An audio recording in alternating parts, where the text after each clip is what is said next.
ഇവിടെ ഇപ്പോൾ സബോഡി ആർക്കിപ്പെലഗോയില് നമ്മുടെ സ്ട്രോ ഹാറ്റ്സ് എല്ലാവരും ഒരുമിച്ച് ചേർന്ന് ഇപ്പോൾ ആ ഓപ്ഷൻ നടക്കുന്ന സ്ഥലത്തേക്ക് എത്തി. എന്നിട്ട് അവിടെ നിന്നിരുന്ന ആളോട് ഞങ്ങളെ ക്യാമിയെ തിരിച്ചതാ, അവള് ഞങ്ങളുടെ ഫ്രണ്ടാണ് എന്ന് പറഞ്ഞ് അയാളെ തല്ലാൻ പോകുമ്പോൾ അയാൾ എന്ത് ചെയ്തിട്ടും വാതിൽ തുറന്നു കൊടുക്കുന്നില്ല. അപ്പോൾ ഫ്രാങ്കി അവന്റെ പവർ യൂസ് ചെയ്ത് അവിടെ ഇടിച്ചു പൊളിച്ച് അകത്തേക്ക് കയറാൻ നിൽക്കുമ്പോൾ അവനെ തടഞ്ഞു വെച്ച് ഹാച്ചാൻ പറയും, ഇതിന്റെ അകത്ത് ഇപ്പോൾ ഒരുപാട് നോബിൾസ് ഉണ്ട്, അതുകൊണ്ട് പ്രശ്നങ്ങളൊന്നും ചെയ്യാൻ നിൽക്കണ്ട. അപ്പോൾ നാമി പറയും, എന്നാൽ നമുക്ക് റൂൾസ് അനുസരിച്ച് കാര്യങ്ങൾ ചെയ്യാം, നമ്മുടെ കയ്യിലുള്ള പൈസ യൂസ് ചെയ്ത് ക്യാമിയെ നമുക്ക് വാങ്ങാം. അങ്ങനെ അവരെല്ലാവരും ക്യാമിയെ വാങ്ങാൻ വേണ്ടി അതിന്റെ അകത്തേക്ക് കയറി. ഇപ്പൊ നമ്മുടെ സ്ട്രോ ഹാറ്റ്സിലെ ലൂഫിയും സോറിയും മാത്രം അവിടെ ഇല്ല. അവർ രണ്ടുപേരും ഫ്ലൈങ് ഫിഷ് റൈഡേഴ്സിന്റെ കൂടെ പതുക്കെ അവിടേക്ക് വരുന്നേ ഉള്ളൂ. ഇപ്പൊ ഇവിടെ അവസാനം ഓപ്ഷൻ നടക്കുന്ന സ്റ്റേജിലേക്ക് ക്യാമിയെ കൊണ്ടുവന്നു. ഇത്രയും നേരം അവിടെ നോർമൽ മനുഷ്യന്മാരെ വിട്ടുകൊണ്ടിരുന്നപ്പോൾ അത്രയും വലിയ ഇൻട്രസ്റ്റ് ഇല്ലായിരുന്നു. എന്നാൽ ക്യാമി വന്നതോടെ അവിടെയുള്ള എല്ലാവർക്കും അവളെ വാങ്ങണമെന്നായി. അങ്ങനെ എല്ലാവരും ക്യാമിക്ക് വേണ്ടി ഓപ്ഷൻ ചെയ്ത് അവസാനം ആ കൂട്ടത്തിലുള്ള സെലസ്റ്റിയൽ ഡ്രാഗൺ 500 മില്യൺ ബെറിക്ക് അവളെ വാങ്ങാന്ന് പറയുന്നു. ഇത്രയും വലിയ തുകയൊന്നും നമ്മുടെ സ്ട്രോ ഹാറ്റ്സിന്റെ കയ്യിലില്ല. അതുകൂടാതെ ഈ സെലസ്റ്റിയൽ ഡ്രാഗൺസ് അല്ലാതെ വേറെ ആരെങ്കിലും ക്യാമിയെ വാങ്ങിയിരുന്നെങ്കിൽ നമ്മുടെ സ്ട്രോ ഹാറ്റ്സിന് പതിയെ പോയി അവരെ അടിച്ച് ക്യാമിയെ രക്ഷപ്പെടുത്തായിരുന്നു. എന്നാൽ അവർക്ക് ഒരിക്കലും സെലസ്റ്റിയൽ ഡ്രാഗണെ തല്ലാൻ പറ്റില്ല. അതുകൊണ്ട് സ്ട്രോ ഹാറ്റ്സിന് ക്യാമിയെ നഷ്ടപ്പെടുന്ന ഒരു അവസ്ഥയാണിത്. ഇങ്ങനെ നമ്മുടെ സ്ട്രോ ഹാറ്റ്സിന് ഒന്നും ചെയ്യാൻ കഴിയാത്ത ഒരു അവസ്ഥയിൽ നിൽക്കുമ്പോഴാണ് ക്യാപ്റ്റനും വൈസ് ക്യാപ്റ്റനും ആ ഒരു സ്ഥലം തകർത്തകത്തേക്ക് കയറി വരുന്നത്. എന്നിട്ട് അകത്തേക്ക് വന്ന ലൂഫി ക്യാമിയെ കാണുമ്പോൾ അവളെ പെട്ടെന്ന് പോയി രക്ഷപ്പെടുത്താൻ വേണ്ടി അവളുടെ അടുത്തേക്ക് ഓടി പോകുമ്പോൾ ഹാച്ചാൻ ലൂഫിയെ പിടിച്ചു വെച്ച്, ലൂഫി ഇതൊരു കറക്റ്റ് ടൈം അല്ല, ഇപ്പൊ നീ ഒന്നും ചെയ്യേണ്ട, അത് വലിയ പ്രശ്നമായിട്ട് മാറും എന്ന് പറഞ്ഞ് ഹാച്ചാൻ ലൂഫി പിടിച്ചു വെക്കാൻ നോക്കുന്നുണ്ടെങ്കിലും ലൂഫിക്ക് അവിടെ ഇരിക്കുന്ന ഒരുത്തനെയും വിഷയമില്ല. എന്നൊരു രീതിയിൽ ലൂഫി കേമിയെ രക്ഷപ്പെടുത്താൻ വേണ്ടി ഓടി പോകുന്നു. അപ്പോൾ ഹാച്ചാനെ തട്ടി മാറ്റി ലൂഫി പോകുന്ന സമയത്ത് ഹാച്ചാൻ ഒരു ഫിഷർമാൻ ആണെന്നുള്ള കാര്യം അവിടെയുള്ള എല്ലാവർക്കും മനസ്സിലായി. സോ ഫിഷർമാൻ ആയിട്ടുള്ള ആൾക്കാരെ ഇവിടെയുള്ള ജനങ്ങൾക്ക് അറപ്പാണ്, ഒരു വൃത്തികെട്ട രീതിയിലാണ് കാണുന്നത്. അതുകൊണ്ട് ഫിഷർമാൻ ഒന്നും ഈ സ്ഥലത്തേക്ക് വരാൻ പാടില്ല. പ്രത്യേകിച്ച് ഇവിടെ സെലസ്റ്റിയൽ ഡ്രാഗൺസ് ഉണ്ട്. അപ്പൊ അവിടെ ഉണ്ടായിരുന്ന ആ സെലസ്റ്റിയൽ ഡ്രാഗൺ, കേമിയെ വാങ്ങാൻ നിന്ന സെലസ്റ്റിയൽ ഡ്രാഗൺ അവന്റെ തോക്കുകൊണ്ട് ഹാച്ചാനെ ഷൂട്ട് ചെയ്തു. അങ്ങനെ ഹാച്ചാൻ താഴെ വീഴുമ്പോൾ ഇത് കണ്ട ലൂഫിക്ക് സഹിക്കാൻ പറ്റിയില്ല. ലൂഫിയുടെ അത്രയും നേരത്തെ ആറ്റിറ്റ്യൂഡ് മാറി ലൂഫിക്ക് ദേഷ്യം വരാൻ തുടങ്ങി. അപ്പോൾ സെലസ്റ്റിയൽ ഡ്രാഗൺ ആവട്ടെ, ഞാനൊരു ഫിഷർമാനെ കൊന്നേ എന്ന് പറഞ്ഞ് തുള്ളിച്ചാടി കളിക്കുകയാണ്. പതിയെ ലൂഫി അവന് നേരെ കയറി വരുന്നു. അപ്പോൾ ഹാച്ചാൻ പെട്ടെന്ന് ലൂഫിയെ പിടിച്ചു വെച്ച്, സ്ട്രോ ഹാറ്റ് ഇങ്ങനെ ചെയ്യരുത്, മണ്ടത്തരം കാണിക്കരുത്, ഇതിനെല്ലാത്തിനും ഉത്തരവാദി ഞാനാണ്. അതുപോലെ സെലസ്റ്റിയൽ ഡ്രാഗൺസിനെ ഒന്നും ചെയ്യില്ല എന്ന് പറഞ്ഞ് നീ എനിക്ക് വാക്ക് തന്നിട്ടുണ്ട്. ഒരു കാലത്ത് ഒരു പൈററ്റ് ആയതിന് എനിക്ക് കിട്ടിയ ശിക്ഷയാണിത്. ഞാൻ പണ്ട് ചെയ്തു കൂട്ടിയ തെറ്റുകൾക്ക് ഇതാണ് ഞാൻ അർഹിക്കുന്നത്. നിങ്ങളെ ഞാൻ ഇവിടേക്ക് കൂട്ടിക്കൊണ്ടുവരാൻ പാടില്ലായിരുന്നു, അതാണ് ഞാൻ ചെയ്ത തെറ്റ്, എന്നോട് പൊറുക്ക്, എന്നോട് ക്ഷമിക്ക് എന്ന് പറഞ്ഞ് ഹാച്ചാൻ പൊട്ടിക്കരയുമ്പോൾ അത് കാണുന്ന ആ സെലസ്റ്റിയൽ ഡ്രാഗൺ, ഓ ഈ നാശം, ഞാനൊന്ന് ഷൂട്ട് ചെയ്തിട്ട് ഇത് ചത്തില്ലല്ലോ, എന്താ ഇതിങ്ങനെ പെറുവിർത്തോണ്ടിരിക്കുന്നത് എന്ന് പറഞ്ഞ സെലസ്റ്റിയൽ ഡ്രാഗൺ വീണ്ടും ഷൂട്ട് ചെയ്യാൻ തുടങ്ങുമ്പോൾ ലൂഫി ഹാച്ചാനെ വിട്ട് അവന്റെ അടുത്തേക്ക് നടന്നു വരുന്നു. അത് കാണുന്ന പപ്പാക്ക്, സ്ട്രോ ഹാറ്റ് വേണ്ട, ഇത് വലിയ പ്രശ്നമാവും, ഇങ്ങനെയൊന്നും ചെയ്യാൻ പാടില്ല. അപ്പൊ അവിടെയുള്ള ആൾക്കാര് അവൻ കാര്യത്തിലാണ് നടന്നു പോകുന്നത്, അവൻ ഇതിന്റെ സീരിയസ്നെസ് എന്താണെന്ന് അറിയില്ല എന്നിങ്ങനെയൊക്കെ പറയുന്നുണ്ടെങ്കിലും നമ്മുടെ ലൂഫി നടന്ന് സെലസ്റ്റിയൽ ഡ്രാഗന്റെ അടുത്തെത്തി. അപ്പോൾ ആ സെലസ്റ്റിയൽ ഡ്രാഗൻ ലൂഫിക്ക് നേരെ 2 വട്ടം ഷൂട്ട് ചെയ്യുന്നുണ്ട്. പക്ഷെ അതൊക്കെ മാറിക്കളഞ്ഞ് ലൂഫി അവന്റെ കൈ ചുരുട്ടി അവന്റെ തിരുമോന്ത നോക്കി കുത്തി പൊളിച്ചു. ലൂഫിയുടെ അടുത്ത് കിട്ടിയ പഞ്ചിന് സെലസ്റ്റിയൽ ഡ്രാഗൻ ദൂരത്ത് പോയി തെറിച്ച് വീഴാണ്. സാറ്റിസ്ഫിക്കേഷൻ എന്നൊക്കെ പറഞ്ഞാലുണ്ടല്ലോ അതിനൊക്കെ കുറച്ചിലായി പോകും. ഇത് കണ്ടപ്പോൾ കിട്ടിയ ഒരു മനസുഖം, അയ്യോ ഭയങ്കരം. സോ ബാക്കിയുള്ളവരുടെ മുമ്പിൽ അവൻ ആരും ആയിക്കോട്ടെ, എന്തു ആയിക്കോട്ടെ, അവനിനി ഏത് സെലസ്റ്റിയൽ ഡ്രാഗനും ആയിക്കോട്ടെ, പക്ഷേ ലൂഫിയുടെ ഫ്രണ്ട്സിനെ തൊട്ടാ പിന്നെ കളി മാറും. ഇപ്പൊ ഇവിടെ ലൂഫി ചെയ്തത് കണ്ട് എല്ലാവരും വാ പൊളിച്ച് നിന്നു പോവാണ്. അത് കണ്ട് കിഡിൽ ലോയും മാത്രമേ ചിരിക്കുന്നുള്ളൂ. അവരൊരു പൈററ്റ് ആയതുകൊണ്ട് അവർക്ക് ലൂഫി ചെയ്ത കാര്യം ശരിയാണെന്ന് തോന്നിക്കാണും. ഇപ്പൊ ലൂഫി അവിടെ കൂടി നിൽക്കുന്നവന്റെ മെമ്പേഴ്സിനോട്, സോറി ഗായ്സ്, ഇവനെ അടിച്ചാൽ ഒരു അഡ്മിറൽ ഇവിടേക്ക് വാർഷിപ്പ് ആയിട്ട് വരുമെന്ന് കേട്ടു, നിങ്ങളെ പ്രശ്നത്തിലാക്കിയതിന് സോറി. അതിന് വൈസ് ക്യാപ്റ്റൻ ആവട്ടെ, ഹേയ് പ്രശ്നമൊന്നുമില്ല, ഈ നാറിക്കിട്ട് ഞാൻ നേരത്തെ ഒന്ന് ഓങ്ങി വെച്ചതാ, പക്ഷെ മിസ്സായി പോയി. ഈ ഒരു സമയത്ത് അടി കിട്ടിയ സെലസ്റ്റിയൽ ഡ്രാഗന്റെ അച്ഛനാവട്ടെ ലൂഫിക്ക് നേരെ വീണ്ടും ഷൂട്ട് ചെയ്യുന്നു. അപ്പൊ അവിടെ ഉണ്ടായിരുന്ന ആൾക്കാരൊക്കെ പെട്ടെന്ന് പാനിക് ആയിട്ട് അവിടെ നിന്ന് ഇറങ്ങി ഓടുകയാണ്. അതുപോലെ അവിടുത്തെ ഗാർഡ്സ് ഒക്കെ സ്ട്രോ ഹാറ്റ്സിനെ അറ്റാക്ക് ചെയ്യാൻ വരുന്നു. അങ്ങനെ സ്ട്രോ ഹാറ്റ്സ് ഗാർഡ്സിനെതിരെ ഫൈറ്റ് ചെയ്യുമ്പോൾ ഊസോപ്പ് അറിയാതെ ഫാദർ സെലസ്റ്റിയൽ ഡ്രാഗന്റെ ദേഹത്ത് പോയി വീണു. അങ്ങനെ രണ്ടാമത്തെ സെലസ്റ്റിയൽ ഡ്രാഗനെ അവർ വീഴ്ത്തി. ഇപ്പൊ ഫൈറ്റ് ചെയ്തുകൊണ്ടിരിക്കുന്ന ലൂഫി നമുക്ക് പെട്ടെന്ന് കേമിയെ രക്ഷപ്പെടുത്തിയിട്ട് ഇവിടുന്ന് പോവാന്ന് പറയുമ്പോൾ അവിടെ ഉണ്ടായിരുന്ന ലൂഫിയോട് പറയുന്നത്, നിങ്ങൾ പോകുന്നത് അത്ര സേഫ് ആയിരിക്കില്ല, കാരണം ഇവിടെ നടക്കുന്ന വിവരങ്ങളൊക്കെ അറിഞ്ഞ് ഈ സ്ഥലം മുഴുവൻ മറൈൻസ് ചുറ്റി വളഞ്ഞിട്ടുണ്ട്. ഈ സമയത്ത് അവിടെ ഉണ്ടായിരുന്ന ലേഡി സെലസ്റ്റിയൽ ഡ്രാഗൺ അവളുടെ കയ്യിലുള്ള തോക്കുകൊണ്ട് കേമിയെ ഷൂട്ട് ചെയ്യുമെന്ന് പറഞ്ഞ് ഗണ്ണ് പോയിന്റ് ചെയ്ത് നിൽക്കുമ്പോൾ പെട്ടെന്ന് അവൾ ബോധം കെട്ട് താഴേക്ക് വീഴാണ്. അപ്പോൾ ആ സ്റ്റേജിന്റെ ബാക്ക് ഭാഗം പൊളിച്ചുകൊണ്ട് ആ ജയന്റും അവന്റെ കൂടെ റെയിലിയും പുറത്തേക്ക് ഇറങ്ങി വന്നു. അപ്പൊ അവിടെ റെയിലി ഹാച്ചാനെ കാണുമ്പോൾ, ഹേയ് ഹാച്ചി, ഒരുപാട് ആയല്ലോ കണ്ടിട്ട്, നീ എന്താ ഇവിടെ ചെയ്യുന്നേ? അതിരിക്കട്ടെ, നിന്നെ ആരോ ഉപദ്രവിച്ചേ? പക്ഷെ ആരും ഒന്നും പ്രത്യേകിച്ച് മിണ്ടുന്നില്ല. അപ്പൊ അവിടെ നടന്ന കാര്യങ്ങളൊക്കെ റെയിലി ശ്രദ്ധിച്ച് നോക്കുമ്പോൾ എല്ലാം മനസ്സിലായി. ഒരു സെലസ്റ്റിയൽ ഡ്രാഗൻ അടികിട്ട് കിടക്കുന്നു, ഗാർഡ്സ് ഒക്കെ ഫൈറ്റ് ചെയ്യാൻ നിൽക്കുന്നു, സ്ട്രോ ഹാറ്റ്സ് എല്ലാവരും ഫൈറ്റ് ചെയ്യുന്ന ഒരു പൊസിഷനിലാണ്. ഇതൊക്കെ കണ്ടപ്പോ റെയിലിക്ക് കാര്യം മനസ്സിലായി. കാര്യങ്ങളൊക്കെ എനിക്ക് മനസ്സിലായി. ഹാച്ചി, ചെറിയ പ്രശ്നത്തിലൊന്നല്ലല്ലോ നീ തലവെച്ച് കൊടുത്തത്, പിന്നെ ഇവരാണല്ലോ നിന്നെ രക്ഷപ്പെടുത്തിയത്. എന്നാ ശരി എന്ന് പറഞ്ഞ റെയിലി പുള്ളിക്കാരന്റെ കണ്ണുകൊണ്ടൊന്ന് തുറപ്പിച്ച് നോക്കിയപ്പോ റെയിലിയുടെ അടുത്ത് നിന്ന് വരുന്ന പവർ കൊണ്ട് അവിടെയുള്ള എല്ലാ ഗാർഡ്സും ബോധം കെട്ട് താഴെ വീണു. ഇത് കണ്ട് ലൂഫി ഒഴികെ ബാക്കിയുള്ള എല്ലാ സ്ട്രോ ഹാറ്റ്സും ഈ കിഴവൻ ആരടാ എന്ന് പറഞ്ഞ് അത്ഭുതത്തോടെ നോക്കി നിൽക്കുകയാണ്. അപ്പൊ റെയിലി ലൂഫിയെ നോക്കി, മോങ്കി ഡി ലൂഫി, ഞാൻ നിന്നെ കാണാൻ വേണ്ടി കാത്തിരിക്കുകയായിരുന്നു. ഈ ഒരു സമയത്ത് സബോഡി ആർക്കിപ്പെലഗോയിലുള്ള എല്ലാ ജനങ്ങളും സ്ട്രോ ഹാറ്റ്സ് സെലസ്റ്റിയൽ ഡ്രാഗനെ തല്ലിയ കാര്യം അറിഞ്ഞു. അതുപോലെ അവിടെയുള്ള വേഴ്സി ജനറേഷനിലെ പൈററ്റ്സ് ഒക്കെ അവിടെ നിന്ന് എത്രയും പെട്ടെന്ന് പോകുന്നു. കാരണം ഇവിടേക്ക് ഇപ്പോൾ അഡ്മിറൽ വരും. പുള്ളിക്കാരൻ വന്ന അവിടെയുള്ള എല്ലാ പൈററ്റ്സിനെയും പെറുക്കിയെടുത്തടിക്കും. ഇതറിയുന്നതുകൊണ്ടാണ് അവിടെയുള്ള പൈററ്റ്സ് ഒക്കെ പെട്ടെന്ന് രക്ഷപ്പെടുന്നത്. ഈ സമയത്ത് മറൈജോയിലുള്ള fleet admiral Sengoku straw hat Luffy celestial dragon അടിച്ച കാര്യം അറിഞ്ഞു. അതുകൊണ്ട് സെങ്കോക്കു 3 അഡ്മിറൽസിലെ കിസാറു എന്ന് പറയുന്ന ഒരു അഡ്മിറലിനെ സബോഡിയിലേക്ക് പറഞ്ഞേക്കാണ്. ഇവിടെ ഇപ്പൊ സബോഡിയിൽ ഓപ്ഷൻ നടത്തിക്കൊണ്ടിരുന്ന ആള് അവിടെ നടന്ന കാര്യങ്ങളൊക്കെ അയാളുടെ ബോസിനെ വിളിച്ച് പറയുന്നു. ഈ ബോസ് ആരാണെന്ന് വെച്ചാൽ 7 വാർലോഡ്സിലെ ഒരു വാർലോഡാണ് ഡോഫ്ലമിംഗോ. അപ്പൊ കാര്യങ്ങളൊക്കെ അറിഞ്ഞ ഡോഫ്ലമിംഗോ തിരിച്ചു പറയും, അവിടെ നടക്കാൻ പോകുന്ന സംഭവത്തിലൊന്നും എനിക്കിനി പങ്കില്ല, ഒക്കെ നീ ഡീൽ ചെയ്താൽ മതി, അതുപോലെ മനുഷ്യന്മാരെ വിൽക്കുന്ന പരിപാടി ഞാൻ നിർത്തി എന്ന് പറഞ്ഞ് ഡോഫ്ലമിംഗോ ഫോൺ കട്ട് ചെയ്തു. സ്ട്രോ ഹാറ്റ്സിനെ അവിടെ നിന്ന് കേമിയെ കൊണ്ടുപോകണമെങ്കിൽ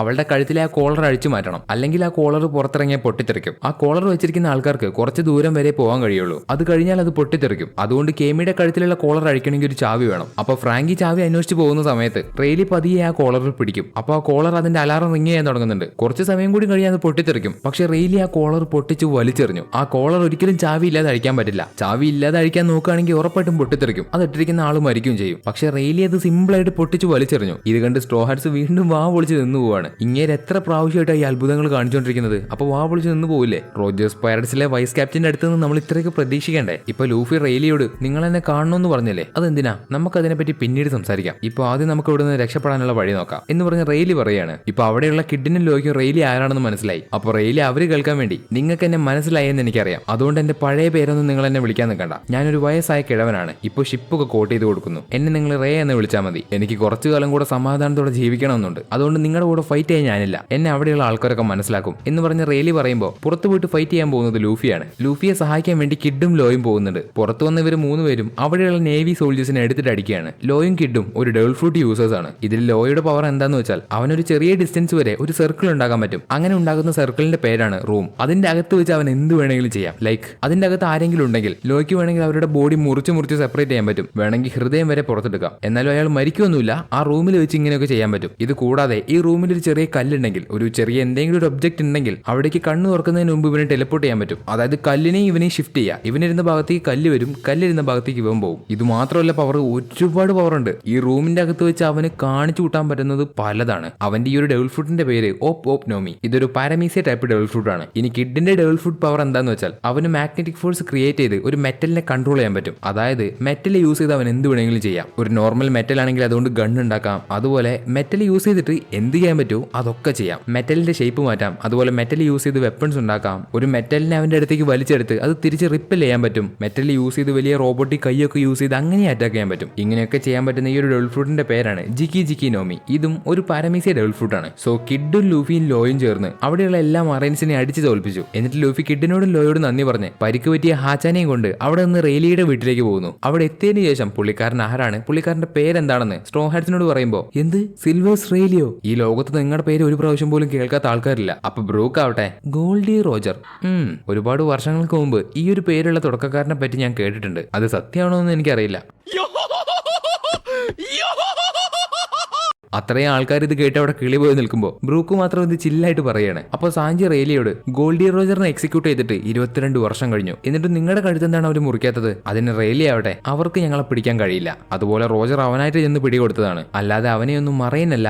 വേൾഡ് ഗവൺമെന്റിന്റെ മുകളിലിരിക്കുന്ന ആൾക്കാർ വിചാരിച്ചാൽ പോലും പിടിക്കാൻ പറ്റില്ല. പിന്നെ ജനങ്ങളെ പറ്റിക്കാൻ വേണ്ടി ഗോൾഡി റോജറിനെ പിടിച്ചു എന്ന് പറഞ്ഞ ഒരു കഥ ഇറക്കിയതാണ്. അത് കേട്ട് സ്ട്രോ ഹാറ്റ്സ് അതെന്തിനാ ഗോൾഡി റോജർ പിടികൊടുത്തതെന്ന് ചോദിക്കുമ്പോൾ ഞങ്ങൾ ഞങ്ങളുടെ യാത്രയുടെ അവസാനം കണ്ടു. അതുകൂടാതെ റോജറിനെ എക്സിക്യൂട്ട് ചെയ്യുന്നതിന്റെ 4 വർഷങ്ങൾക്ക് മുമ്പ് അവനൊരു മാരകമായിട്ടുള്ള ഒരിക്കലും മാറ്റാൻ കഴിയാത്ത ഒരു അസുഖം വന്നു. അന്ന് അതിന്റെ ആ വേദന മാറാൻ വേണ്ടി അവനെ കുറച്ചെങ്കിലും പിടിച്ചു നിൽക്കാൻ സഹായിച്ചത് ക്രോക്കസ് എന്ന് പറയുന്ന ഒരാളാണ്. അവനൊരു ലൈറ്റ് ഹൗസ് കീപ്പറാണ്, അതുപോലെ ഒരു ഡോക്ടറും. ഞങ്ങൾ അവനോട് സഹായം ചോദിച്ചു, ഞങ്ങളുടെ കപ്പലിലേക്ക് ഒരു ഡോക്ടറായിട്ട് വരാൻ പറ്റുമെന്ന്. അപ്പോൾ ക്രോക്കസ് ഞങ്ങളെ സഹായിച്ചു. അങ്ങനെ അവസാനം ഞങ്ങൾ എല്ലാവരും ചേർന്ന് ഗ്രാൻഡ് ലൈൻ കോൺകർ ചെയ്തു. ഇതൊക്കെ കേട്ട സ്ട്രോ ഹാറ്റ്സ് എന്ത് ക്രോക്കസോ? എന്നിട്ട് അയാൾ ഈ കാര്യം ഞങ്ങളോടൊന്നും പറഞ്ഞില്ലല്ലോ, അയാൾ റോജേഴ്സ് പൈററ്റ്സിലെ ഒരു മെമ്പർ ആയിരുന്നല്ലേ? അതെ, അവൻ 3 വർഷം ഞങ്ങളുടെ കൂടെ ഉണ്ടായിരുന്നുള്ളൂ, പക്ഷേ അത് മറക്കാൻ പറ്റാത്തൊരു അനുഭവമായിരുന്നു. അവൻ ഞങ്ങളുടെ ഒരാളായിരുന്നു. അപ്പൊ സ്ട്രോ ഹാറ്റ്സ് വീണ്ടും നിങ്ങൾ ഗ്രാൻഡ് ലൈൻ കോൺകർ ചെയ്തതിനു ശേഷം പിന്നെ എന്ത് സംഭവിച്ചു? അതിന് റെയിലി പറയുന്നത് അങ്ങനെ ലോകത്തിലുള്ള എല്ലാവരും അവനെ കിങ് ഓഫ് ദി പൈററ്റ് എന്ന് വിളിക്കാൻ തുടങ്ങി. റോജർ എപ്പോഴും ചിരിച്ചോണ്ടാണ്, അവൻ എപ്പോഴും സന്തോഷമാണ്. എന്ത് കാര്യം ചെയ്യുമ്പോഴും അവന് പ്രത്യേക രീതിയിൽ ചെയ്യാനാണ് ഇഷ്ടം. അതിന് ഫൈറ്റ് ചെയ്യുകയാണെങ്കിലും അല്ലെങ്കിലും എപ്പോഴും അവന് സന്തോഷമാണ്. ഞങ്ങൾ ഗ്രാൻഡ് ലൈൻ കോൺകർ ചെയ്തതിനു ശേഷം ഞങ്ങൾ ആരും അറിയാതെ സീക്രട്ടായി പിരിഞ്ഞു. റോജേഴ്സ് പൈററ്റ്സ് ഡിസ്ബാൻഡ് ചെയ്തു. ശേഷം അവൻ സ്വയം പിടികൊടുത്തു. അന്ന് അവസാനമായിട്ട് അവൻ എന്നോട് പറഞ്ഞ വാക്ക് ഇതാണ്, പാർട്ട്ണർ ഞാൻ ഒരിക്കലും മരിക്കില്ലടാ. അവൻ പറഞ്ഞത് ശരിയാണ്. വേൾഡ് ഗവൺമെന്റ് വിചാരിച്ചത് ഇവനെ പോലെയുള്ള ഒരു പൈററ്റ് ആയാൽ അവരുടെയൊക്കെ വിധി ഇതാവുമെന്ന് വിചാരിച്ച് ആൾക്കാർ പേടിക്കുമെന്നാണ്. പക്ഷെ അതായിരുന്നു അവർ ചെയ്ത ഏറ്റവും വലിയ തെറ്റ്. ഒരു പുതിയ പൈററ്റ് എറയുടെ തുടക്കം. അവൻ മരിച്ചിട്ടില്ല, അവന്റെ വാക്ക് ഇപ്പോഴും ജീവിക്കുന്നുണ്ട് ഈ ജനങ്ങളിലൂടെ. അതുപോലെ നിനക്കറിയുന്ന ഷാങ്ക്സ് അല്ലേ, അവനും ഗോൾഡി റോജറിനെ പോലെ ആവാനാണ് ആഗ്രഹം. ഇത് കേട്ട ലൂഫി, എന്ത് നിങ്ങൾക്ക് ഷാങ്ക്സിനെ അറിയോ? അതിന് റെയിലി, ഷാങ്ക്സ് അതുപോലെ ഈസ്റ്റ് ബ്ലൂവിൽ ഒരു ബഗ്ഗി ഇല്ലേ, ഇവര് രണ്ടുപേരും ഞങ്ങളുടെ കപ്പലിലുണ്ടായിരുന്ന ആൾക്കാരാണ്. ഇത് കേട്ട ലൂഫി ഞെട്ടി. എന്ത്, ഷാങ്ക്സ് ഗോൾഡി റോജറിന്റെ കപ്പലിലുണ്ടായിരുന്ന ആളാണെന്നോ? എന്താ ഈ കാര്യം അവൻ നിന്നോട് പറഞ്ഞിട്ടില്ലേ? 10 വർഷം മുമ്പ് ഞാൻ അവനെ ഈ ഐലൻഡിൽ വെച്ച് കണ്ടപ്പോ അവന്റെ തൊപ്പിയും കൈയും നഷ്ടപ്പെട്ടു. അതെങ്ങനെ സംഭവിച്ചെന്ന് ചോദിച്ചപ്പോ അവൻ ചിരിച്ചുകൊണ്ട് നിന്നെ പറ്റി പറഞ്ഞു. ഷാങ്ക്സ് പറഞ്ഞ കാര്യം ലൂഫിയോട് റെയിലി പറയുന്നില്ല. ഷാങ്ക്സ് എന്താ പറഞ്ഞതെന്ന് വെച്ചാൽ, ഈസ്റ്റ് ബ്ലൂവിൽ ക്യാപ്റ്റനെ പോലെ ഞാനൊരു പയ്യനെ കണ്ടു. അവന്റെ വാക്ക് കേട്ടപ്പോ എനിക്ക് ശരിക്കും ക്യാപ്റ്റൻ പറയുന്നത് പോലെയാണ് തോന്നിയത്. ഇതാണ് ഷാങ്ക്സ് റെയിലിയോട് പറഞ്ഞത്. ഇപ്പൊ റെയിലി ലൂഫിയോട് പറയും, അവൻ നിന്നെ കുറിച്ച് പറഞ്ഞ അന്ന് മുതൽ എനിക്ക് നിന്നെ കാണണമെന്നുണ്ടായിരുന്നു. ഇത് കേട്ട ലൂഫി നാണിച്ച്, ഓ ഈ ഷാങ്ക്സിനെ കൊണ്ട് തോറ്റ്. അപ്പൊ റെയിലി, ലൂഫി ശരിക്കും ഷാങ്ക്സിനെ നിന്നെ കാണണമെന്നുണ്ടാവും. അവൻ നിനക്ക് വേണ്ടി വെയിറ്റ് ചെയ്യായിരിക്കും. ആണോ, ഇത് സത്യമാണോ? അപ്പൊ ഷാങ്ക്സ് എനിക്ക് വേണ്ടി വെയിറ്റ് ചെയ്യായിരിക്കും അല്ലേ? എനിക്കും അയാളെ കാണണമെന്നുണ്ട്. ഇപ്പൊ റെയിലി അവരോട് പറയും, ശരി ശരി, സംസാരമൊക്കെ നിർത്തിയിട്ട് നമുക്ക് ജോലിയിലേക്ക് കിടക്കാം. നിങ്ങളുടെ കപ്പൽ കോട്ട് ചെയ്യണ്ടേ? അതിന് നിങ്ങൾ എനിക്കൊരു പൈസയും തരണ്ട, കാരണം ഹാച്ചിയുടെ ഫ്രണ്ട്സിന്റെ അടുത്ത് നിന്ന് ഞാൻ അങ്ങനെ പൈസ വാങ്ങും. ഇത് കേട്ട സ്ട്രോ ഹാറ്റ്സിനൊക്കെ വളരെ സന്തോഷമായി. അപ്പൊ റോബിനെ എന്തൊക്കെയോ അലട്ടിക്കൊണ്ടിരിക്കുന്നുണ്ട്. പണ്ടത്തെ കാര്യങ്ങൾ എന്തൊക്കെയോ അവൾ ആലോചിച്ച് അവളെ അലട്ടിക്കൊണ്ടിരിക്കുകയാണ്. പെട്ടെന്ന് റോബിൻ റെയിലിയോട്, റെയിലി എനിക്ക് നിങ്ങളോട് കുറച്ച് ചോദ്യം ചോദിക്കാനുണ്ട്. എന്താണ് ഡി എന്ന വാക്കിന്റെ അർത്ഥം? അതുപോലെ റോജറിന്റെ പേര് സ്കൈ എല്ലിലെ പോണിഗ്ലിഫിൽ എഴുതി വെച്ചിട്ടുണ്ടായിരുന്നു, അതെങ്ങനെ? അതുപോലെ 90 വർഷങ്ങൾക്ക് മുമ്പ് ഉണ്ടായിരുന്ന ബ്ലാക്ക് സെഞ്ചുറിയിൽ എന്ത് സംഭവിച്ചു എന്ന് നിങ്ങൾക്കറിയോ? ഇതൊക്കെ കേട്ട് റെയിലി ചിരിച്ചോണ്ട് പറയും, അതെ ഞങ്ങൾക്കെല്ലാം അറിയാം. ഞങ്ങൾ ലോകത്തിലെ എൻറ്റയർ ഹിസ്റ്ററി പഠിച്ചു. ഞങ്ങൾക്ക് അതിനെക്കുറിച്ചുള്ള എല്ലാ കാര്യങ്ങളും അറിയാം. പക്ഷെ ഞാനിതിപ്പോ നിങ്ങൾക്ക് പറഞ്ഞു തന്നാൽ നിങ്ങളുടെ ജീവിതത്തിൽ നിങ്ങൾക്ക് ഒന്നും ചെയ്യാൻ കഴിയില്ല. ചിലപ്പോൾ നിങ്ങൾ അന്വേഷിച്ച് പോകുമ്പോൾ അത് വേറെ ചില ഉത്തരങ്ങളായിട്ടാവും നിങ്ങൾക്ക് കിട്ടാൻ പോകുന്നത്. ഇനി നിങ്ങൾ എന്നോട് പറയാൻ നിർബന്ധിക്കുകയാണെങ്കിൽ ഞാൻ വേണമെങ്കിൽ അതെന്താണെന്ന് പറഞ്ഞു തരാം. ഇത് കേട്ട റോബിൻ ആവട്ടെ ഒരു നിമിഷം ആലോചിച്ചിട്ട്, വേണ്ട നിങ്ങളത് പറയണ്ട, ഞങ്ങൾ ഞങ്ങളുടെ ജേണിയിൽ അത് കണ്ടുപിടിച്ചോളാം. അപ്പൊ പെട്ടെന്ന് ഊസോപ്പ്, ഹേ റോബിൻ, നമുക്ക് കിട്ടിയ ഒരേ ഒരു ഗോൾഡൻ ചാൻസ് ഇതാണ്, പെട്ടെന്ന് ചോദിച്ചു മനസ്സിലാക്കുക എന്താന്ന്. ഹേയ് മനുഷ്യ, എനിക്ക് നിങ്ങളോടൊരു കാര്യം ചോദിക്കാനുണ്ട്. The legendary great treasure the one piece, അത് സത്യമാണോ? പെട്ടെന്ന് ലൂഫി എണീറ്റ്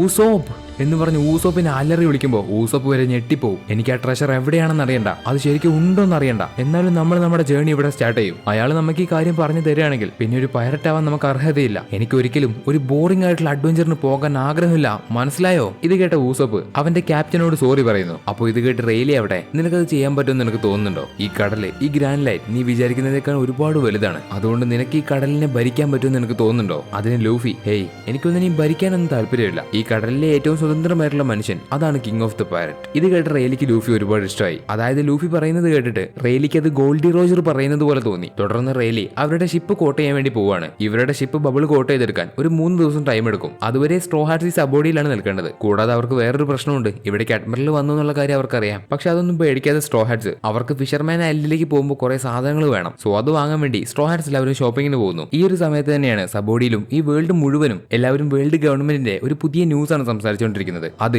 വൈറ്റ് ബിയർഡിന്റെ 2nd ഡിവിഷൻ കമാൻഡർ എയ്സിനെ വേൾഡ് ഗവൺമെന്റ് എക്സിക്യൂട്ട് ചെയ്യാൻ പോവാണ്. അതായത് ലൂഫിയുടെ ബ്രദർ എയ്സിനെ വേൾഡ് ഗവൺമെന്റ് കൊല്ലാൻ പോവാണ്. ഇത് കാണുന്ന സബോഡിയിലെ പൈററ്റ്സും ജനങ്ങളും ഈ വേൾഡ് ഗവൺമെന്റിന് എന്ത് പറ്റി, അവർക്ക് ഭ്രാന്താണോ എന്നാണ് വിചാരിക്കുന്നത്. കാരണം അവർ കൊല്ലാൻ പോകുന്നത് വൈറ്റ് ബിയർഡിന്റെ 2nd ഡിവിഷൻ കമാൻഡറിനെയാണ്. ഞാൻ മുമ്പ് പറഞ്ഞില്ലേ, മറൈൻ, വാർലോഡ്, എംബറേഴ്സ്, ഇവർ 3 പേരുള്ളതുകൊണ്ടാണ് ഈ ഒരു വേൾഡ് ബാലൻസ് കീപ്പ് ചെയ്ത് പോകുന്നത്. അതായത് 3 പേരിൽ 3 പേരും ഒരാളോട് ശത്രുവല്ല, അതുപോലെ തന്നെ എനിമിയല്ല. പക്ഷേ ഇതിൽ ഒരാൾക്കെതിരെ ഫൈറ്റ് ചെയ്യാൻ തീരുമാനിച്ചാൽ അത് ഈ വൺ പീസിന്റെ വേൾഡിൽ കൊണ്ടുവരാൻ പോകുന്ന മാറ്റം വലുതാണ്. ഈ ഒരു ഫൈറ്റിൽ ആർക്കും വിചാരിക്കാൻ പോലും കഴിയാത്ത രീതിയിൽ ആൾക്കാർ മരിക്കും. ഈ ഒരു ഫൈറ്റ് കൊണ്ട് ലോകം മൊത്തം അഫക്ട് ചെയ്യും. ഇപ്പൊ വൈറ്റ് ബിയർഡിന്റെ 2nd ഡിവിഷൻ കമാൻഡറിനെ കൊല്ലാൻ എടുത്ത തീരുമാനം അത് വേൾഡ് ഗവൺമെന്റിന്റെതാണ്. സോ വേൾഡ് ഗവൺമെന്റ് ഇങ്ങനെ ചെയ്യുമ്പോൾ വൈറ്റ് ബിയർഡ് എന്തായാലും വെറുതെ ഇരിക്കില്ല, പുള്ളിക്കാരൻ ഫൈറ്റ് ചെയ്യും, പുള്ളിക്കാരൻ എതിർക്കും. അപ്പൊ മറൈനെ സഹായിക്കാൻ വേണ്ടി വാർലോഡ്സും വരും. അപ്പൊ വേൾഡ് ഗവൺമെന്റിന്റെ ഈ ഒരു തീരുമാനം കൊണ്ട് നടക്കാൻ പോകുന്നത് വലിയൊരു ഫൈറ്റ് ആണ്. മരിക്കാൻ പോകുന്ന ആൾക്കാരുടെ എണ്ണം ചിന്തിക്കാൻ പോലും പറ്റില്ല. ഇനി എയ്സിനെ എങ്ങനെയാണ് മറൈൻസ് പിടിച്ചതെന്ന് വെച്ചാൽ, ബ്ലാക്ക് ബിയർഡിനും എയ്സിനും നടന്ന ഫൈറ്റിൽ ബ്ലാക്ക് ബിയർഡ് എയ്സിനെ ഡിഫീറ്റ് ചെയ്തു. എന്നിട്ട് ബ്ലാക്ക് ബിയർഡ് എയ്സിനെ കൊണ്ടുപോയി മറൈൻസിന് കൊടുത്തു. അങ്ങനെയാണ് ബ്ലാക്ക് ബിയർഡ് ഇപ്പോൾ ഒരു വാർലോഡ് ആയിട്ട് മാറിയത്. ഇപ്പൊ എയ്സിന്റെ ഈ ഒരു എക്സിക്യൂഷന്റെ ന്യൂസ് സ്ട്രോ ഹാറ്റ്സ് മാത്രം അറിഞ്ഞിട്ടില്ല.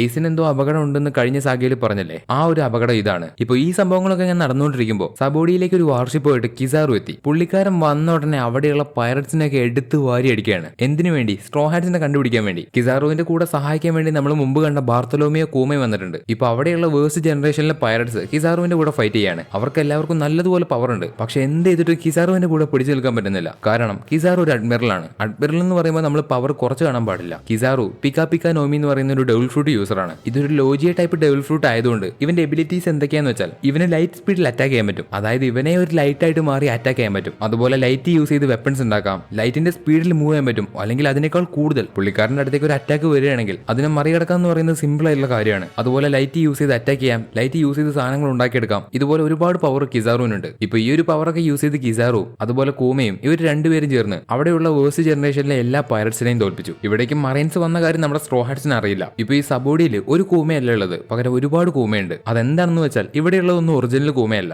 ഇതൊക്കെ റോബോട്ട് ആയിട്ടുള്ള കൂമകളാണ്. ഇതുപോലെയുള്ള സൈബോർഗ് ആയിട്ടുള്ള കൂമകളെ വിളിക്കുന്ന പേരാണ് പസഫിസ്റ്റ. സോ ഒറിജിനൽ കൂമയല്ല ഇവിടേക്ക് വന്നത്, പകരം കൂമയുടെ ക്ലോൺ ആയിട്ടുള്ള പസഫിസ്റ്റകളാണ്. ഇതിലെ ഒരു കൂമ ഒന്നും അറിയാത്ത നമ്മുടെ സ്ട്രോ ഹാറ്റ്സിന് മുമ്പിലേക്ക് വന്ന് അവരെ അറ്റാക്ക് ചെയ്യുന്നു. ഇപ്പൊ കൂമയെ കണ്ട സ്ട്രോ ഹാറ്റ്സ് എല്ലാവരും ഒന്ന് വിറച്ചു പോവാണ്. കാരണം ഇതിനു മുമ്പ് ഒരു കൂമയുടെ കൂടെ ഒരു ഫൈറ്റ് ചെയ്തതാണ്. അതിന്റെ ക്ഷീണം ഇതുവരെ മാറിയിട്ടില്ല. എന്നാലും സ്ട്രോ ഹാറ്റ്സ് എല്ലാവരും ഈ കൂമയ്ക്കെതിരെ ഒരുമിച്ച് നിന്ന് ഫൈറ്റ് ചെയ്യുന്നു. ഇവിടേക്ക് വന്ന കൂമയുടെ കൂടെ വേറൊരാളും കൂടിയുണ്ട്. അവന്റെ പേരാണ് സെന്റമാറു. ഈ പസഫിസ്റ്റ കൂമകളെ കൺട്രോൾ ചെയ്യുന്ന ഒരു മറൈൻ ഓഫീസറാണ് സെന്റമാറു. ഇവിടെ ഇപ്പൊ നമ്മുടെ സ്ട്രോ ഹാറ്റ്സ് എല്ലാവരും ചേർന്ന് അവരെ അറ്റാക്ക് ചെയ്ത ഒരു പസഫിസ്റ്റയെ മാത്രം അടിച്ച് താഴെയിട്ടു. എന്നാൽ അതിനു പകരം അറ്റാക്ക് ചെയ്യാൻ അവിടേക്ക് വേറൊരു കൂമയും വന്നു. അതിനെ കണ്ട സ്ട്രോ ഹാറ്റ്സ് എല്ലാവരും പതറിപ്പോവാണ്. കാരണം ഒരു കൂമയെ തീർക്കാൻ വേണ്ടി അവർ ഇത്രയൊക്കെ കഷ്ടപ്പെട്ടു. ഇനി അതുപോലെ ഇതിന്റെ കൂടെ ഫൈറ്റ് ചെയ്യണമെന്ന് പറയുന്നത് നടക്കുന്ന കാര്യമല്ല. സ്ട്രോ ഹാറ്റ്സ് എത്രയൊക്കെ ശ്രമിച്ചിട്ടും രണ്ടാമത്തെ കൂമയെ ഒന്നും ചെയ്യാൻ പറ്റുന്നില്ല. അവരുടെ പവറൊക്കെ ഓൾറെഡി കുറഞ്ഞു തുടങ്ങി. ഇപ്പൊ നമ്മുടെ ലൂഫി എന്ത് ചെയ്യുമെന്ന് വെച്ചാൽ നേരെ സെന്റമാറുവിന് പോയി അറ്റാക്ക് ചെയ്യുന്നു. അവന്റെ അടുത്തേക്ക് എത്തിയ ലൂഫിയെ ഒരേ ഒരു അടിക്ക് സെന്റമാറു വീഴ്ത്തി. ലൂഫി ഒരു റബ്ബർ മനുഷ്യനായതുകൊണ്ട് ഇത്രയും കാലം കിട്ടിയ അടി ലൂഫിയുടെ ശരീരത്തിൽ വലിയ വേദനയൊന്നും ഉണ്ടാക്കിയില്ല. എന്നാൽ ഇപ്പോൾ സെന്റമാറു അടിച്ച അടിയിൽ ലൂഫി തളർന്നുപോയി. അടി കിട്ടിയ ലൂഫിക്ക് അവിടെ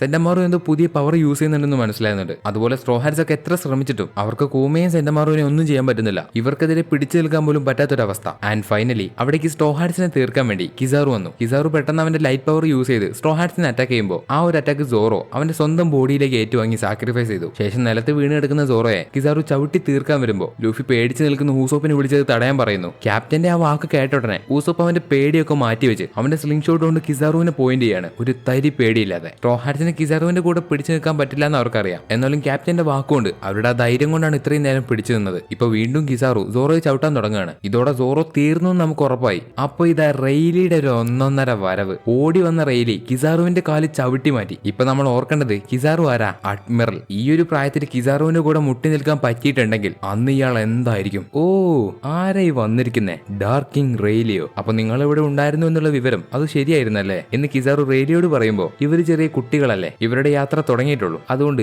ഇവരെ ഒന്നും ചെയ്യണ്ട എന്ന് പറഞ്ഞ് റെയിലി. ഇപ്പൊ റെയിലി ഇവിടെ വന്നതുകൊണ്ട് ലൂഫി ബാക്കിയുള്ള സ്ട്രോ ഹാറ്റ്സിനോട് നമ്മൾ ഫൈറ്റ് ചെയ്യണ്ട, എത്രയും പെട്ടെന്ന് ഇവിടെ നിന്ന് രക്ഷപ്പെടാനുള്ള വഴി നോക്ക് എന്ന് പറഞ്ഞ് ലൂഫി എല്ലാ സ്ട്രോ ഹാറ്റ്സിനോടും വിളിച്ചു പറയുന്നു. അത് കേട്ട് സ്ട്രോ ഹാറ്റ്സ് ഒക്കെ അവിടുന്ന് രക്ഷപ്പെടുമ്പോൾ കിസാറു വീണ്ടും സ്ട്രോ ഹാറ്റ്സിനെ അറ്റാക്ക് ചെയ്യുന്നു. എന്നാൽ ഇപ്രാവശ്യം കിസാറുവിനെതിരെ ഫൈറ്റ് ചെയ്യാൻ റെയിലി ഉണ്ട്. അങ്ങനെ റെയിലി കിസാറുവിന്റെ കൂടെ ഫൈറ്റ് ചെയ്തുകൊണ്ടിരിക്കുമ്പോൾ സ്ട്രോ ഹാറ്റ്സ് ഒക്കെ അവിടെ ഓടി പോവാണ്. അപ്പൊ അവിടെ ഉണ്ടായിരുന്ന പസഫിസ്റ്റ ഇവര് വെറുതെ വിടുന്നില്ല. രക്ഷപ്പെടാൻ നോക്കുന്ന സ്ട്രോ ഹാറ്റ്സിന്റെ പുറകെ നിന്ന് അറ്റാക്ക് ചെയ്യാണ്. അങ്ങനെ ആ പസഫിസ്റ്റ ആദ്യം ബ്രൂക്കിനെയും സാഞ്ചി അറ്റാക്ക് ചെയ്ത് താഴെ ഇട്ടു. അതിൽ സോറോ ഓൾറെഡി താഴെ വീണതാണ്, അതുകൊണ്ട് സോറോ ഒന്നും ചെയ്യുന്നില്ല. എന്നിട്ട് ആ പസഫിസ്റ്റ ഊസോപ്പിനെ അറ്റാക്ക് ചെയ്യാൻ തുടങ്ങുമ്പോൾ ഊസോപ്പിന്റെ പുറകിൽ മറ്റൊരു കൂമ വന്നു. ഈ കൂമ വന്നതുകൊണ്ട് ഊസോപ്പിനെ അറ്റാക്ക് ചെയ്യാനിരുന്ന കൂമ ഊസോപ്പിനെ അറ്റാക്ക് ചെയ്യുന്നില്ല. കാരണം ഇപ്പോൾ വന്ന കൂമ ഒറിജിനൽ കൂമയാണ്. ആ കൂമയെ സോറോയ്ക്ക് മാത്രം മനസ്സിലാവുന്നുണ്ട്. കാരണം ഒറിജിനൽ കൂമ എങ്ങനെയാണെന്ന് സോറോയ്ക്ക് അറിയാം. ഇപ്പൊ കൂമ തന്റെ കയ്യിലുള്ള ഗ്ലൗസ് മാറ്റി സോറോയോട് നീ യാത്ര പോവുകയാണെങ്കിൽ എവിടെ പോകാനാണ് നിനക്ക് ഇഷ്ടം എന്ന് പറഞ്ഞ് കൂമ സോറോയെ തൊട്ടതും സോറോ അവിടെ നിന്ന് ഡിസപ്പിയർ ആയി. സോറോ എവിടെ പോയി? കൂമ സോറോയെ എവിടേക്കാണ് അയച്ചത്? സോറോയ്ക്ക് എന്ത് പറ്റി ഒന്നും അറിയില്ല. കൂമ ടച്ച് ചെയ്തതോടെ സോറോയെ കാണാനില്ല. ഇത് കണ്ട് സ്ട്രോ ഹാറ്റ്സ് എന്ത് ചെയ്യണമെന്ന് അറിയാതെ നിൽക്കുകയാണ്. ആദ്യമായിട്ട് ഇത് കണ്ട് അത്ഭുതത്തോടെ നിൽക്കുന്നു. ഒരു ക്രൂ മെമ്പർ നിന്ന നിൽപ്പിൽ അപ്രത്യക്ഷമായി. അവിടെ ആകെ മൊത്തം ഡീപ് സൈലൻസ്. ഇപ്പൊ അവിടെയുള്ള പസഫിസ്റ്റ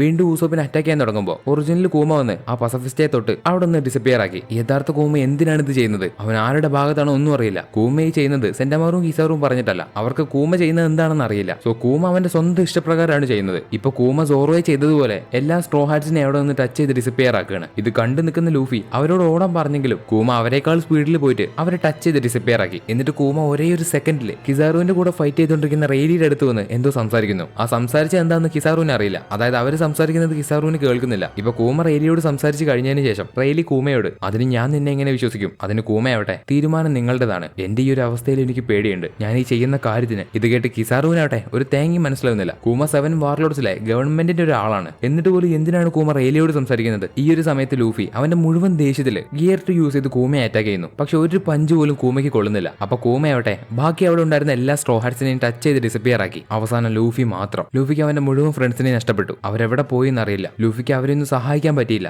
കാരണം ലൂഫി വീക്കാണ്. ലൂഫിക്ക് അവന്റെ ഒരു ഫ്രണ്ടിനെ പോലും രക്ഷപ്പെടുത്താൻ പറ്റിയില്ല എന്നുള്ള സങ്കടത്തില് ലൂഫി അവിടെ കടന്ന് പൊട്ടിക്കരയുന്നു. പറയുന്നു. എന്തൊരു നിസ്സഹായ അവസ്ഥ. അപ്പൊ കൂമയോട് കിസാറു, നീ ഇനി ഇവനെയും ടച്ച് ചെയ്ത് അതുപോലെ പറഞ്ഞയക്കാൻ പോവാണല്ലേ? നീ ചെയ്യുന്നത് എന്തായാലും അതിന് നീ തക്കതായ ഒരു വിശദീകരണം കൊടുക്കേണ്ടി വരും. ഇത് വലിയൊരു പ്രശ്നവും. മനസ്സിലായോ നിനക്ക്? ഇത് കേട്ട കൂമ ഒരു മറുപടിയും കൊടുക്കാതെ ലൂഫിയുടെ അടുത്ത് വന്ന് നമ്മൾ ഇനി ഒരിക്കലും കാണില്ല എന്ന് പറഞ്ഞ് അവസാനമായിട്ട് ലൂഫിയെ ടച്ച് ചെയ്ത് കൂമ അവിടെ നിന്ന് ഡിസപ്പിയർ ആക്കി. എന്തിനാണ് കൂമ ലൂഫിയെ ഇനി ഒരിക്കലും കാണില്ല എന്ന് പറഞ്ഞത്? കിസാറു വരെ വാണിംഗ് കൊടുത്തിട്ട് പോലും കൂമ എന്തിനിത് ചെയ്തു? ഒന്നും അറിയില്ല. ഇതിന്റെ അവസാനം സ്ട്രോ ഹാറ്റ്സും മങ്കി ഡി ലൂഫിയും സബോഡി ആർക്കിപ്പെലോഗിൽ വെച്ച് തോറ്റുപോയി എന്നൊരു ന്യൂസാണ് ലോകം മൊത്തം അറിയുന്നത്. ഇവിടെ സീൻ കട്ട് ചെയ്യുമ്പോൾ അടുത്ത സീനിൽ ലൂഫി ആകാശത്തിലൂടെ വേഗത്തിൽ എവിടേക്കോ പറന്നുകൊണ്ടിരിക്കുകയാണ്. ഇങ്ങനെ പറന്നു പോയിക്കൊണ്ടിരിക്കുമ്പോൾ Luffy, Zoro, Nami, Usopp, Sanji, Chopper, Robin, Franky, Brook, എന്റെ ഫ്രണ്ട്സിനെയൊക്കെ നീ എവിടേക്കാണ് അയച്ചത്? ഗായ്സ്, നിങ്ങളൊക്കെ എവിടേക്കാ കാണാതായത്? ആ കരടിയെ പോലെയുള്ള വാർലോഡ് ഇതിനെന്തായാലും അനുഭവിക്കും. അതിരിക്കട്ടെ, ഇനി എത്ര ദൂരം ഞാനിങ്ങനെ പറന്നുകൊണ്ടിരിക്കും എന്നിങ്ങനെ ലൂഫി പറയുമ്പോഴാണ് അവനൊരു കാര്യം ഓർമ്മ വരുന്നത്. അത് സെന്റമാറു ഫൈറ്റിന്റെ ഇടയിൽ ഒരു കാര്യം പറഞ്ഞിരുന്നു. കൂമ അവന്റെ കയ്യിലുള്ള പവർ പാഡ് യൂസ് ചെയ്ത് ആരെങ്കിലും ടച്ച് ചെയ്താൽ അവർ 3 പകലും 3 രാത്രിയും ആകാശത്തിലൂടെ പറന്ന് സഞ്ചരിച്ചുകൊണ്ടിരിക്കും. ഇത് ആലോചിച്ചെടുക്കുന്ന ലൂഫിക്ക് മനസ്സിലായി അവന്റെ ഫ്രണ്ട്സ് ഇതുപോലെ പറന്നുകൊണ്ടിരിക്കാവുന്ന. അങ്ങനെ പറന്ന് അവസാനം രാത്രിയായി. ലൂഫിക്ക് വിശക്കുന്നുണ്ട്. ഈ ഒരു വിശപ്പോടെ തന്നെ ലൂഫി പതിയെ ഉറക്കത്തിലേക്ക് വീണു. എന്നിട്ടും എവിടെയും എത്താതെ ലൂഫി ആകാശത്തിലൂടെ പോയിക്കൊണ്ടേയിരിക്കുകയാണ്.